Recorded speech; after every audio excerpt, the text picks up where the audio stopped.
ਕੀ ਹਾਲ ਨੇ ਜੀ ਸਾਰੇ ਵੀਰਾਂ ਦੇ? ਠੀਕ ਨੇ ਸਾਰੇ ਵੀਰ। ਮੈਂ ਤੁਹਾਡਾ ਵੀਰ ਸ਼ਬਾਜ਼ ਸੱਲੋਕੀ ਵਾਲੀਆ ਆਪਣੇ YouTube ਚੈਨਲ ਪੰਜਾਬੀ ਨਜ਼ਾਰੇ ਨਾਲ ਬੜੇ ਅਰਸੇ ਬਾਅਦ ਦੁਬਾਰਾ ਮੁਲਾਕਾਤ ਹੋਈ ਹੈ ਵੀਰਾਂ ਨਾਲ। ਤੇ ਉਮੀਦ ਹੈ ਸਾਰੇ ਵੀਰ ਜਿਹੜੇ ਨੇ ਉਹ ਪਹਿਲਾਂ ਦੀ ਤਰ੍ਹਾਂ ਸਪੋਰਟ ਕਰਨ ਦੇ ਮੇਰੀ ਵੀਡੀਓ ਨੂੰ ਜ਼ਿਆਦਾ ਤੋਂ ਜ਼ਿਆਦਾ ਸ਼ੇਅਰ ਕਰ ਦਿਆ ਜੇ। ਮੇਰੇ YouTube ਚੈਨਲ ਪੰਜਾਬੀ ਨਜ਼ਾਰੇ ਨੂੰ ਸਾਰੇ ਵੀਰ ਸਬਸਕ੍ਰਾਈਬ ਕਰ ਦਿਓ। ਤੇ ਜਨਾਬ ਮੈਂ ਤੁਹਾਨੂੰ ਡੇਲੀ ਇੱਕ ਵਲੋਗ अपलोड करांगा, पंजाब दे नज़ारे वहाँ करांगा ते अखीर ते अपनी शायरी जिहड़ी है उहदा भी कदी कदी तड़का तुहानू ला के विखा दिया करांगे।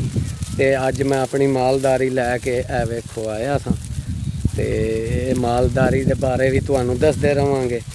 ते जनाब अज दा जिहड़ा शेर है कि झूठ बोलां ते अल्लाह मारे, झूठ बोलां ते अल्लाह मारे, सच बोलां ते मारन लोग, तेरे वास्ते शबाज इहो चंगा, तू जिब नूं जंदरा ठोक।